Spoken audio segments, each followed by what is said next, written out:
Jadi harus difahami oleh kita sebagai kaum muslimin, baik yang sudah belajar ataupun yang belum belajar tentang Al-Quran, bahwa Al-Quran itu anugerah. Bahwa seorang muslim itu punya dua kewajiban. Kewajiban memperbaiki diri sendiri dan kewajiban memperbaiki orang lain, yaitu dengan dakwah tadi. Kata Imam Nawawi, ketika kita kurang dalam melaksanakan kewajiban yang pertama, maka jangan juga engkau kurang melaksanakan kewajiban yang kedua, gitu. Jadi kita punya dua kewajiban, kewajiban kepada diri kita, kewajiban dakwah kepada orang lain.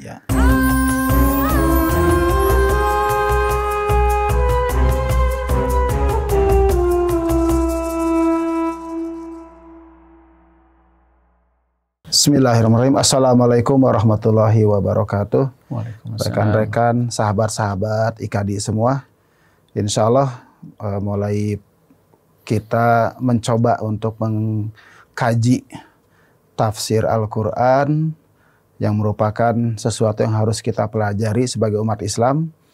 Kita meyakini Al-Quran ini adalah sebagai wahyu Allah yang diturunkan kepada Rasulullah yang sampai kepada kita sampai saat ini. Dan salah satu kewajiban kita selaku umat Islam adalah memahami Al-Quran dengan sebaik-baiknya sehingga kita bisa mengamalkan isi kandungan Al-Quran ini secara baik. Tentu ketika kita ingin memahami Al-Quran, maka kita harus mengerti apa isi dari Al-Quran tersebut. Maka ketika kita ingin mengetahui isi Al-Quran, maka kita kaji tafsir-tafsir dari Al-Quran, dari ulama-ulama yang sudah banyak mengeluarkan tafsir-tafsir Al-Quran. Nah, mudah-mudahan insya Allah kita akan coba istiqomah untuk memunculkan tafsir Al-Quran ini, kajian tafsir Al-Quran ini. Insya Allah kita tayang setiap hari Kamis, ya, sepekan sekali, dengan narasumber yang luar biasa, Ustadz Ahmad Yusuf, yang mudah-mudahan insya Allah beliau bisa bersama dengan kita untuk mengkaji tafsir Al-Quran ini. Assalamualaikum Ustadz. Waalaikumsalam warahmatullahi wabarakatuh. Gimana kabarnya Ustadz? Alhamdulillah khair. Ustadz, sedikit perkenalan dulu Ustadz ya, karena saya silakan. juga belum mengenal jauh ya Ustadz ya. Mungkin bisa cerita sedikit ya pengalaman Ustadz atau riwayat pendidikan ya. Ya, insya Allah. Bismillahirrahmanirrahim. Assalamualaikum warahmatullahi wabarakatuh. Assalamualaikum. Senang sekali dalam kesempatan hari ini dapat undangan yang luar biasa dari Ustadz Agus Solihin dan tim IKADI untuk podcast. Ini sepertinya podcast saya yang pertama ya, belum pernah sebelum ini. Pernah ya Ustadz ya. Kalau siaran di TV pernah gitu ya, di radio pernah. Tapi kalau untuk podcast ini julung-julung kali kalau kata orang Melayu ya. Julung-julung kali. Ya, yang pertama kali. Jadi perkenalkan, nama lengkapnya itu Ahmad Muhammad Yusuf. Saya lahir di Sukabumi 45 tahun yang lalu lah, tahun 79 ya. Kalau pendidikan ya alhamdulillah S1 sempat belajar di LIPIA, Lembaga Ilmu Pengetahuan Islam dan Arab. Jakarta ya? Jakarta ya, masuk tahun 2000. Selesai 2007. Waktu itu fakultas hanya satu, Fakultas Syariah. Kemudian tahun 2008, alhamdulillah Allah mudahkan saya untuk ke negeri jiran, ke Kuala Lumpur untuk meneruskan kuliah di International Islamic University. Secara khusus ngambil Fakultas Al-Quran dan Sunnah. Jadi Al-Quran dan Sunnah itu tentang ilmu tafsir Al-Quran, ulumul Quran, ilmu hadis, ya. Selesai S2-nya 2012, kemudian langsung saya di sana meneruskan ke S3, mumpung belum balik gitu ya. Ngelihat teman-teman kalau pulang dulu ke Sudah Indonesia itu susah lagi. Ya susah gitu ya. Langsung meneruskan ke S3-nya, alhamdulillah. 2017 harusnya sudah selesai, cuma ada sedikit masalah di visa gitu ya, jadi pulang dulu. Di wisuda 2019 ya. S3-nya jurusan apa Ustadz? Sama, di fakultas yang sama, jurusan yang sama, Al-Quran Sunnah ya, khususnya di bidang tafsir. Tafsir ya. Iya. Berarti emang kompeten ya di bidang tafsir ya? Ya, insya Allah ya. Kalau disebut kompetensi tidak ya. Karena Al-Quran itu subhanallah ya sangat-sangat luas, samudra yang tidak bertepi. Iya, insya Allah. Kalau kegiatan sehari-hari sekarang, Ustaz? Mungkin sederhananya saya itu dibilang ngasuh santri ya. Ngasuh santri. Jadi sejak pulang dari Malaysia 2017 ke Bandung, kemudian setahun saya mencari pola aktivitas apa yang bisa saya lakukan. Awalnya datang ke Bandung tuh ya barangkali bisa mengajar di kampus mana gitu ya. Tapi memang background saya bukan orang kampus gitu ya, tidak banyak mengetahui dunia kampus.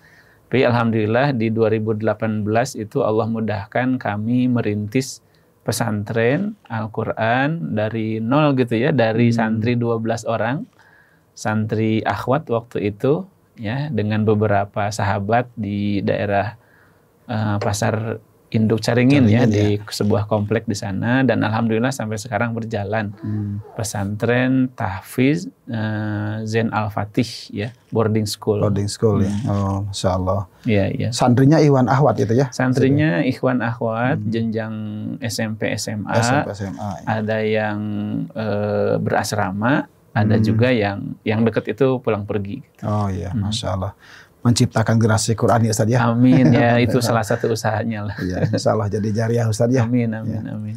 Baik Ustaz, untuk pertemuan pertama ini kita coba kita sedikit pencerahan dulu ya, tentang Al-Quran. Karena kan Al-Quran ini adalah wahyu Allah yang menjadi pedoman hidup kita ya Ustaz ya. Betul. Nah, untuk menjadi pedoman hidup kita harus paham betul. tentang Al-Quran ini. Nah, kira-kira supaya kita bisa paham itu apa sih yang harus kita lakukan dengan Al-Quran ini kan gitu. Karena kalau kita hanya baca saja, apakah bisa paham juga atau seperti apa ya? Atau mungkin bagaimana kewajiban kita umat Islam itu ya terhadap Al-Quran ini supaya Al-Quran itu benar-benar menjadi pedoman hidup kita gitu. Betul. Ya, jadi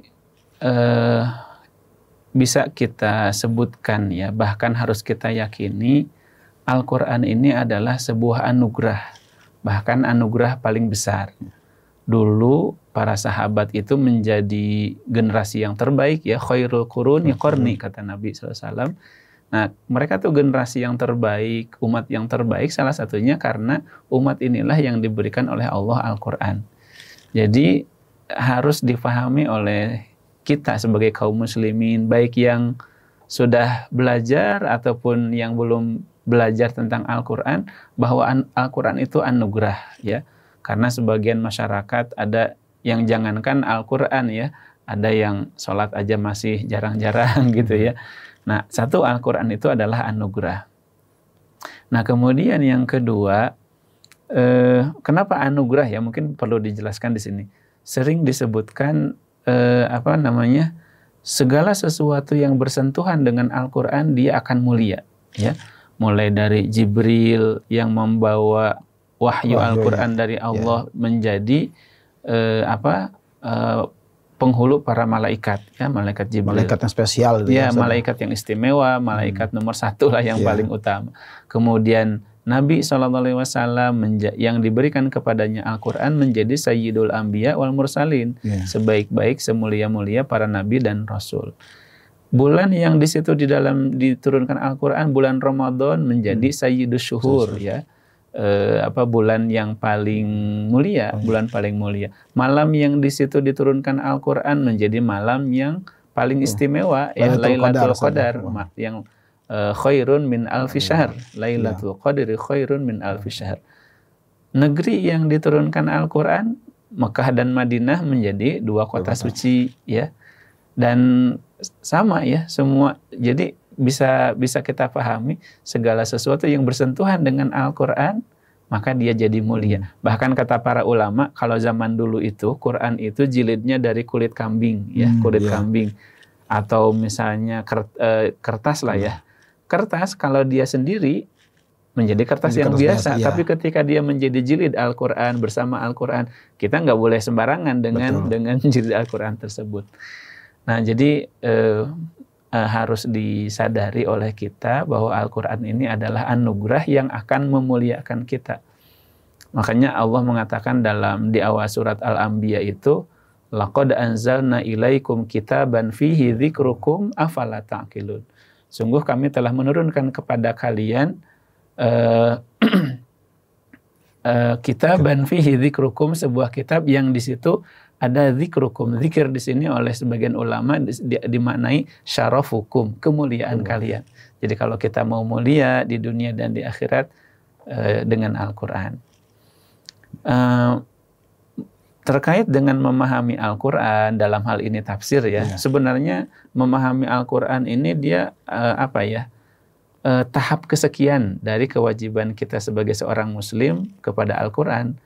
Tahap yang paling mendasar muslim apa kepada Al-Quran? Baca ya. Mulai dari beriman, beriman, membaca.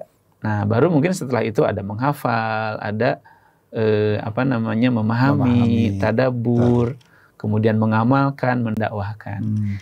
Dan yakinlah ya kepada kita semua kaum muslimin bahwa insya Allah dengan Al-Quran ini Allah akan muliakan kita gitu ya.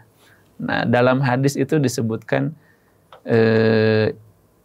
innalillahi ahlun minnan nas. Sesungguhnya Allah itu punya keluarga dari kalangan manusia. Keluarga dalam hal ini bukan keluarga yang biologis ya, kan Allah itu lam yalid walam yulad walam yakul lahu kufuwan ahad. Tidak punya anak, tidak diperanakan. Ya, tapi maksudnya keluarga di sini hamba yang paling dekat, yang paling istimewa, pilihan Allah. Innalillahi ahluna minan nas. Sesungguhnya Allah itu punya keluarga, orang-orang pilihan, hamba-hamba pilihan dari manusia. Sahabat itu bertanya, siapa mereka ya Rasulullah? Kata Nabi, jawabannya, ahlul Qur'ani hum ahlullahi wa khasatuh. Orang yang dekat dengan Al-Quran, ahli Al-Quran, suka baca Al-Quran, membaca Al-Quran, mengamalkan Al-Quran, mereka itu keluarga Allah dan orang-orang pilihannya. Masya Allah Ustaz ya. Jadi ketika kita dekat dengan Al-Quran, maka kita akan terangkat Ustaz ya. Iya, betul. Dan bahkan kita menjadi keluarga Allah ya. Orang-orang pilihannya. Orang pilihan luar biasa. Masya Allah ya. Iya. Mudah-mudahan kita ya termasuk keluarga Allah. Amin. Dan kita menciptakan generasi-generasi penerus setelah kita juga. Makanya Al-Quran ini salah satu kewajiban kita mungkin yang sudah beriman, rajin membaca, menghafal, memahami, mengamalkan dalam konteks pribadi kita, ada kewajiban lain untuk mendakwahkan dan mensyiarkan ya. Kadang-kadang kan Al-Quran sementara ini ya meskipun sekarang zaman udah berubah ya. Kadang-kadang Al-Quran bagi sebagian hanya disimpan di lemari, hanya dibaca di masjid, dibaca di rumah. Sementara orang-orang di luar, misalnya di pasar, di jalan, di media sosial, banyak yang belum kenal Al-Quran. Makanya mudah-mudahan dengan mensyiarkan Al-Quran ini menjadi amal jariah gitu ya. Al-Quran semakin memasyarakat, semakin membumi lah istilahnya. Terkait ini Ustaz, mendakwahkan itu ya. Mendakwahkan itu kan ada surat di ayat di As-Saff ya. Kabura maktan indallah yang taqulu malataqullah. Kadang-kadang kita kan ada rasa kekhawatirannya ketika kita mendakwahkan itu, takutnya termasuk dalam itu gitu ya. Nah, jadi ada nggak parameter bahwa kita di situ ada menjadi sebuah kewajiban, atau mendakwahkan Al-Quran ini ya kewajiban semua manusia aja dalam semua kategori juga gitu. Jadi itunya in proses misalkan gitu. Gimana Ustaz ya? Ya, jadi tentang kewajiban dakwah, baik mendakwahkan Al-Quran ataupun dakwah secara umum, ayat itu memang sepintas menjadi sebuah kekhawatiran ya. Kabura maqtan indallahi an taqulu ma la taf'alun. Sungguh besar kemurkaan Allah kalian mengatakan sesuatu yang kalian sendiri tidak melaksanakan. Itu betul ya, kalau misalnya dalam hati kita itu ada kekhawatiran, saya ini seorang dai, tapi saya sendiri kadang-kadang berbuat dosa misalnya ya. Apakah dengan kita bermaksiat kemudian saya mah gak maulah dakwah, mendingan memperbaiki diri sendiri dulu gitu ya. Atau berdakwah tapi terus-menerus ya kita dalam kekurangan. Nah, saya sering ditanya hal seperti ini dan saya menemukan satu perkataan Imam Nawawi ya, Imam Nawawi yang kurang lebih terjemahannya begini, bahwa seorang muslim itu punya dua kewajiban. Kewajiban memperbaiki diri sendiri dan kewajiban memperbaiki orang lain, yaitu dengan dakwah tadi. Ya. Nah, ketika kita misalnya merasa kurang dengan kewajiban yang pertama, misalnya kita belum selesai dengan diri sendiri, dan memang kita tuh karena kita nggak akan jadi seperti Nabi dan Rasul yang maksum, sampai kapanpun kita tidak akan selesai, tidak akan menjadi seorang hamba Allah yang sempurna. Ya, kata Imam Nawawi, ketika kita kurang dalam melaksanakan kewajiban yang pertama, maka jangan juga engkau kurang melaksanakan kewajiban yang kedua, gitu. Jadi kita punya dua kewajiban, kewajiban kepada diri kita, kewajiban dakwah kepada orang lain. Kalau misalnya kita kurang di nomor satu, jangan juga kurang di nomor ini. Ya. Artinya, meskipun diri kita itu belum sempurna, ya jangan berhenti juga, ya. Bisa jadi dengan proses dakwah ini, kita secara tidak langsung kita memperbaiki diri kita juga. Masa sih saya ke orang-orang ngajak sholat, ngajak ibadah, ngajak amal soleh, tapi kita misalnya dalam kesendirian, dalam keterasingan, dalam rumah bermaksiat. Jadi mudah-mudahan ketika kita mensolehkan orang lain, kita juga jadi soleh gitu ya. Jadi malah terjaga Ustaz ketika kita mendakwahkan Bahkan kalau kita misalnya meninggalkan dakwah dan kita fokus memperbaiki diri sendiri, saya yakin tidak akan sampai kepada kesempurnaan. Belum tentu bisa sempurna juga Ustaz. Memang tidak akan sih. Jadi mendingan kita tuh cari amal soleh tuh dari memperbaiki diri kita dapat pahala, dari berdakwah kepada orang lain itu dapat pahala juga gitu.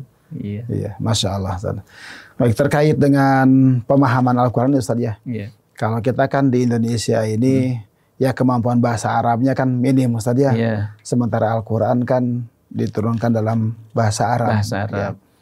Nah, untuk tingkat untuk kita memahami Al-Quran itu ya, bagi kita orang ajam gitu kan, yang bukan berbahasa Arab.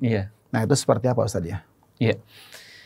Jadi memang kalau dikatakan Al-Quran itu mudah, memang mudah. Bahkan Allah menyebut 4 kali dalam surat Al-Qamar ya, walaqad yassarnal Qur'ana lidzikri fahal mim mudzakir. Sungguh kami telah mudahkan Al-Qur'an itu untuk diingat, fahal mim mudzakir, maka adakah orang yang mau mengingat, mengambil pelajaran.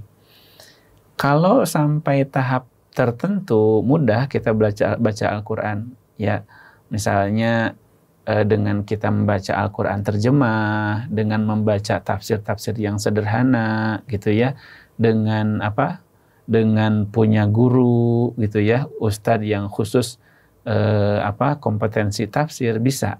Tapi kalau kita misalnya ingin menjadi setahap lebih tinggi, bisa kan rata-rata namanya kitab tafsir itu berbahasa Arab ya.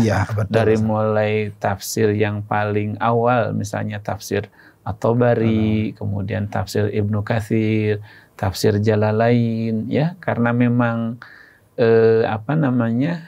syariat Islam itu kebanyakan berbasis bahasa Arab ya. Kalau kita mau setahap lebih maju lagi, lebih dalam lagi dalam mempelajari tafsir, ya kita harus belajar bahasa Arab, belajar tata bahasa Arab,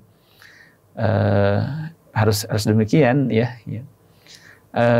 Sama ya seperti mempelajari ilmu yang lain ya, ada tahapan-tahapannya. Mungkin kita pernah ingat satu syair ya, syair Imam Asy-Syafi'i ya, syair Imam Asy-Syafi'i tentang bagaimana syarat kita menuntut ilmu ya. Kata beliau dalam syairnya, akhi lantana lal ilma illa bisittatin saumbi ka'an tafsiliha bibayani. Wahai saudaraku, kamu tidak akan mendapatkan ilmu kecuali dengan 6 perkara ya, syaratnya 6 perkara. Saumbi ka'an tafsiliha bibayani. Aku akan beritahu kamu rinciannya dengan jelas. Apa yang pertama? Dzakaun, satu, kita tuh perlu kecerdasan. Wahirsun, perlu kita tuh harus peduli, perhatian. Dzakaun, wahirsun, wajtihadun, sungguh-sungguh ya, bersungguh-sungguh. Mujahadah ya, mujahadah. Kemudian wabulgotun, harus punya bekal ya. wa suhbatu ustadzin, ya, memiliki guru, ya, memiliki guru. Bahkan kalau Imam Syafi'i itu bahasanya wa suhbatu ustadzin, bersahabat dengan seorang ustadz, ya. Ada juga kalau kalangan para ulama dulu itu istilahnya mulazamah. Mulazamah, ya. Mulazamah itu gimana? Seperti Anas bin Malik dengan Rasulullah, seperti Ibnu Mas'ud dengan Rasulullah, seperti Abu Hurairah dengan Rasulullah. Rasulullah kemana aja, ya, selalu ngikut, ya. Makanya ilmunya banyak gitu, ya. Nah, wasuhbatu ustadzin perlu, ya, apalagi di zaman sekarang kita tidak boleh mencukupkan diri dalam belajar itu dengan medsos, ya. Tetap harus ada, meskipun buku udah banyak, kitab udah banyak, kita bisa baca, tetap harus ada guru, ya, guru. Dan watulu zamani, yang keenam itu apa namanya, waktu yang nggak bisa cepat, yang nggak bisa kilat, ya, belajar tafsir, belajar ilmu, ya, betul waktu, dan ya bahkan tidak ada seorang ulama pun yang mengatakan bahwa dia saya sudah tamat memahami Al-Quran, itu nggak ada. Semakin kita pelajari Al-Quran itu semakin terbuka luas gitu. Semakin berkembang, ya, ya, semakin pendalamannya, ya, penjiwaannya mungkin, ya. Semakin kelihatan tuh, ya, apa namanya, banyak hal yang belum bisa diungkap. Ya. Berarti kalau seperti kita ini kan tidak mengerti, ya, bahasa Arab, ya. Nah, supaya kita bisa mengerti, apakah diperbolehkan gitu, ya, kita baca apa namanya, tafsir terjemah mungkinnya, atau terjemahnya saja, tafsir terjemah gitu, mungkin kalau untuk sendiri aja itu mungkin diperbolehkan gitu, ya, atau gimana Ustaz, ya, bagusnya? Ya, jadi sebenarnya Quran terjemah, tafsir yang diterjemahkan itu sangat-sangat membantu, ya, bagi kita untuk belajar, ya, untuk diri sendiri. Cuma ketika kita mengambil sebuah kesimpulan, mengambil sebuah pemaknaan, ini kita harus hati-hati. Kalau misalnya kita apa namanya, ya, kita juga harus tahu diri, ya. Misalnya kalau bahasa Arab belum bisa gitu, ya, belajar Al-Quran baru. Nah, jadi kita harus hati-hati mengambil kesimpulan. Bagusnya tadi ketika kita memiliki seorang guru, tanya, Ustadz, kalau saya mengambil kesimpulan dari ayat ini begini-begini, betul atau tidak? Nah, nanti ustadznya akan mengarahkan, ya, akan mengarahkan. Karena Al-Quran ini apa ya? Dia kan adalah kalamullah, ya, firman Allah Subhanahu wa taala. Dalam Al-Quran itu ada ayat muhkamat, ada ayat mutasyabihat. Kalau muhkamat bisa difahami oleh semua orang.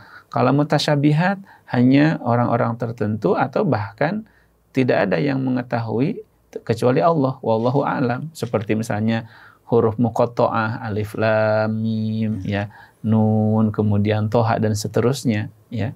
Meskipun ada banyak perkataan para ulama tentang hal itu. Dan kehati-hatian kita dalam memaknai Al-Quran harus lebih hati-hati lagi. Abu Bakar radhiyallahu anhu itu pernah ditanya tentang satu ayat Al-Quran dan beliau tidak tahu. Maka apa ungkapan beliau? Ayyu sama'in tudhilluni wa ayyu ardin tuqilluni in aqulu fil Qur'ani ma la a'lam. Ya, langit mana yang bisa menaungi saya, bumi mana yang bisa saya pijak kalau saya berani-berani mengatakan tentang Al-Quran, menafsirkan Al-Quran, sesuatu yang saya tidak punya ilmunya. Allah, gitu. ya. Jadi perlu sangat-sangat kehati-hatian. Begitu merendahnya, ya, beliaunya. Merendah betul, ya. Merendah betul, dan memang demikian gitu. Ya. Yang harus seperti itu, harus ya. seperti itu, Ya, gitu. Betul. Ya, kita harus seperti ini, ya, Imam Malik, ya. Saya juga gitu, ya, kadang-kadang kalau pengajian itu orang spontan, namanya pengajian, ada pertanyaan gitu, ya. Kalau ada pertanyaan yang sepertinya kita tidak yakin, ya, tidak tahu jawabannya, maka jangan jangan mengira-ngira gitu. Iya, mengira-ngira gitu, ya. Jangan berani-berani menjawab on the spot yang kita sendiri nggak yakin. Lebih terhormat kita sampaikan, ini pertanyaan ini saya simpan dulu, saya tulis dulu. Izinkan saya mencari referensinya, jawabannya. Pasti para ulama itu sudah menjawab, ya. Tapi kan bacaan kita, ya memori kita terbatas. Mungkin kita dulu pernah baca tapi lupa lagi gitu ya. Karena itulah ya, kalau kita melihat sejarah para ulama seperti tadi ya, Imam Malik itu pernah ditanya sekian pertanyaan gitu ya. Hanya beberapa yang beliau jawab dalam majelis itu, dan sebagian besar la a'lam ya, la a'rif, saya tidak tahu gitu ya. Jadi itu lebih selamat ya sebenarnya ya, lebih selamat betul. Baik Ustadz, mudah-mudahan di pertemuan kita ini, podcast kita ini ya, ini mohon izinnya juga kepada Ustadz ya. Kita mencoba belajar mulazamah kepada Ustadz gitu ya. Mulazamah online gitu. Online ya, insya Allah mudah-mudahan Ustadz ya. Insya Allah. Mohon keridoannya dari Ustadz mungkin ya. Mudah-mudahan kita sehat. Iya, amin. Nah pemirsa, jadi kalau misalkan nanti punya pertanyaan tentang Al-Quran ya, tentang apalah tentang Al-Quran, nanti silahkan bisa di kolom komentar ya, silahkan bertanya, nanti kita akan coba kumpulkan, kita coba jawab dalam sesi khusus ya dengan Ustadz Ahmad Yusuf ini ya. Kita akan coba tuntaskan semua pertanyaan, mudah-mudahan itu menjadi bagian dari solusi untuk mencerdaskan umat ini ya. Baik, terima kasih Ustadz atas pertemuan yang pertama ini. Mudah-mudahan kita bisa istiqomah dengan kajian tafsir ini ya. Kita tutup dengan membaca hamdalah. Alhamdulillahirabbil alamin. Assalamualaikum warahmatullahi wabarakatuh. Waalaikumsalam warahmatullahi wabarakatuh.